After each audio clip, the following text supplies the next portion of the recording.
Hello friends, नमस्कार, राधे राधे। आज हम आपको यूजीसी नेट के फर्स्ट पेपर का टीचिंग एप्टीट्यूड यानी कि फर्स्ट यूनिट से प्रश्न करवाने जा रहे हैं। मैंने आपको 2 यूनिट करवा दिया है, एक डाटा इंटरप्रिटेशन और एक आईसीटी। ठीक है, ये फर्स्ट यूनिट है।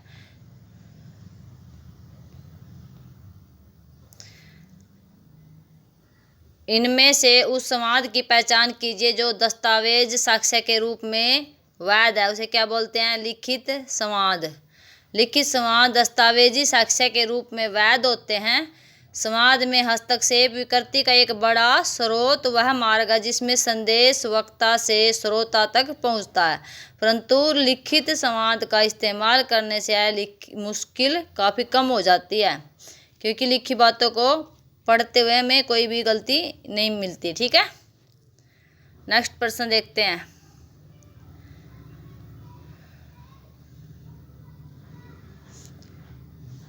देखो, निम्नलिखित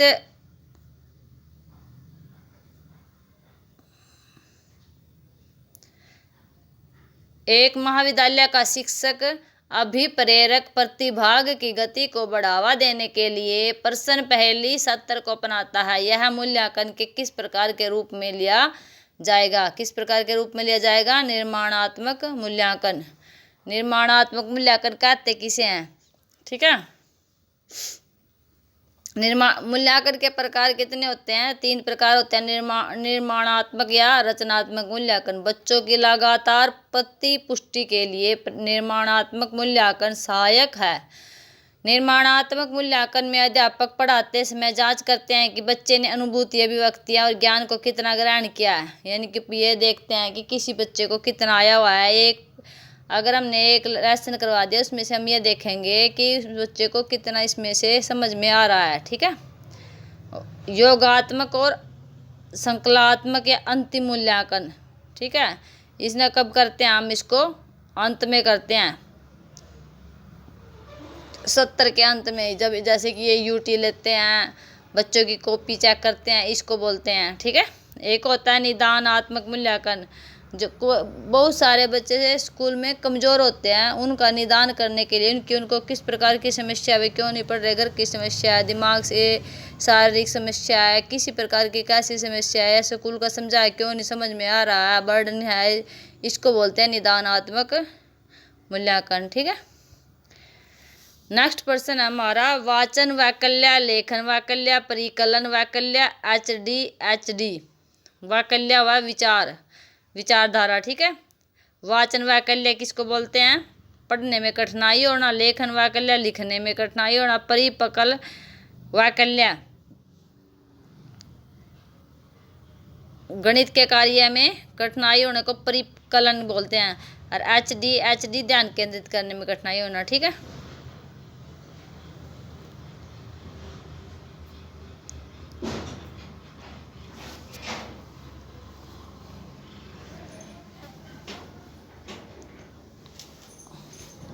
गणितीय अवधारणाओं के अधिगम में निम्नलिखित में से किस कारक का योगदान नहीं होता है? किसका नहीं होता? गणित और इतिहास एक साथ पढ़ाना। ठीक है, गणितीय अवधारणाओं में अधिगम में जीवन की वास्तविक घटनाओं, पाठ्यक्रम के निर्धारण के पूर्व अधिगमकर्ताओं में विद्यमान गणितीय ज्ञान का मूल्यांकन और अवधारणा के प्रतिपादक गणितज्ञ के जीवन अनुभव का वर्णन आदि कारकों का योगदान होता है। शिक्षा मनोवैज्ञानिक के कुछ कारक ऐसे होते हैं। कक्षा में होने वाला शिक्षण अधिगम सीधे प्रभावित होता है। इन कारकों की संख्या बहुत अधिक होती है, परंतु उनमें कुछ ऐसे होते हैं जो अधिक महत्वपूर्ण है। ठीक है, जिन पर मनोवैज्ञानिकों का ध्यान विशेष रूप से गया हुआ है। ऐसे कारक बुद्धि, स्वास्थ्य, उम्र, यौन अवधान, अभिरुचि, अभिक्षमता, परिपक्वन, सीखे जाने वाले विषय का स्वरूप, शिक्षा की संचार क्षमता।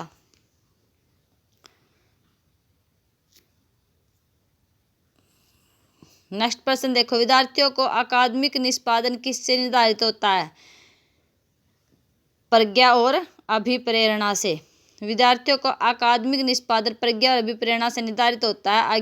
अकादमिक शिक्षा का प्रमुख उद्देश्य विद्यार्थी का सर्वांगीण विकास करना है, सभी प्रकार से, इसका शारीरिक भी, मानसिक भी, भावात्मक भी। ठीक है,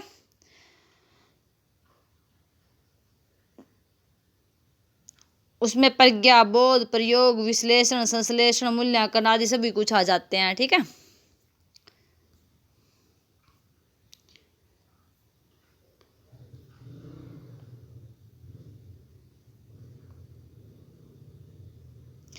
निम्नलिखित में उन विशेषताओं की पहचान कीजिए जो अप्रत्यक्ष शिक्षण रणनीतियों के साथ जुड़ी है। निर्देशित विद्यार्थी अभ्यास गलत है। प्रश्नोत्तरी सत्रों के माध्यम से अवधारणा अर्जन पर बल, ये टीचर का काम है। उद्दीपन सामग्री को लघु और सरल पदों में प्रस्तुत करना, ये टीचर का काम है। और समस्या नहीं भाई, उद्दीपन सामग्री को लघु और सरल पदों में व्यक्त करना, ये टीचर का काम नहीं है। छोटा नहीं करेगा टीचर, उसको खोल कर समझाएगा, बड़ा करेगा। समस्या आधारित प्रस्तुतिकरण और सहभागितापूर्ण और सहयोगात्मक अभियानों पर बल दिया जाना।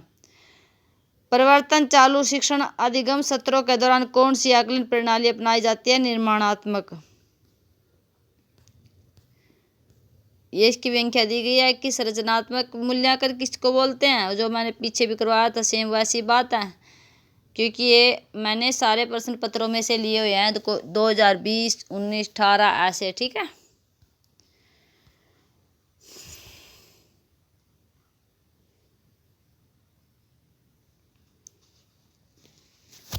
उन शिक्षण युक्तियों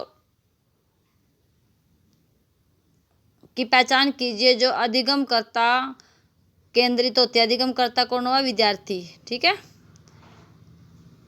सहकारी अधिगम टीम शिक्षण नहीं है। प्रयोगशाला आधारित प्रोजेक्ट और जी युग्मित पेयर सहभागी चर्चा, पावर पॉइंट प्रस्तुतिकरण का व्याख्यान नहीं है। विमर्शी सतर शिक्षा समर्थी सतर शिक्षण से अलग होता है क्योंकि इसमें शामिल संप्रेषण की पद्धति मूलतः होती है, कैसे होती है? क्रियान्वितकारी। ठीक है।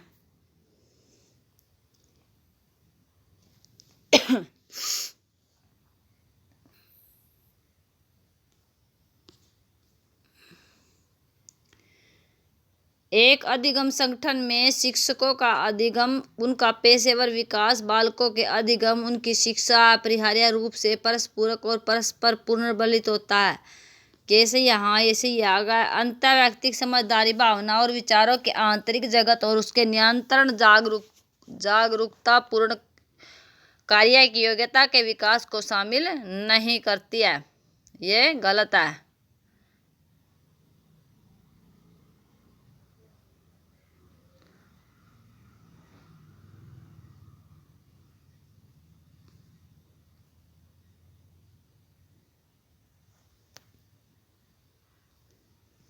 निम्नलिखित में से कौन से व्यक्ति क्षमता का निर्माण करते हैं? कौन करते हैं?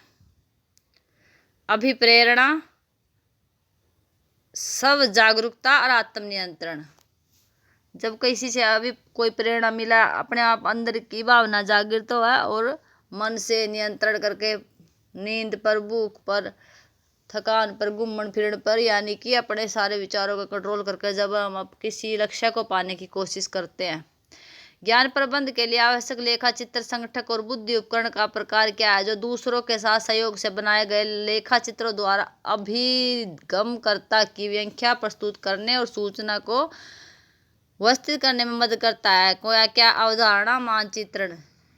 ये देखो, ये मैंने पहले आपको दिखाया था, ये उत्तर, ये वाला। इसकी व्याख्या देखनी हो तो आप इसको देख सकते हैं, 21% को।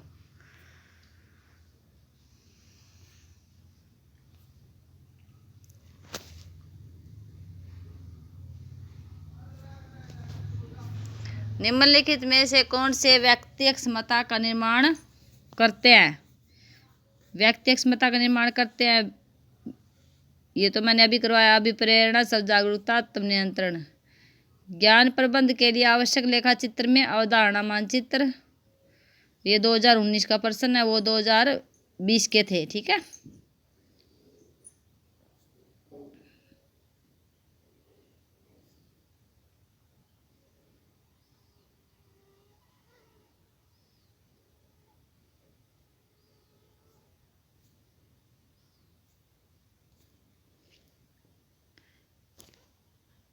ये 2020 के प्रश्न आए हुए हैं भाई, 2020 और 19 में आए हुए टीचिंग एप्टीट्यूड के प्रश्न हैं।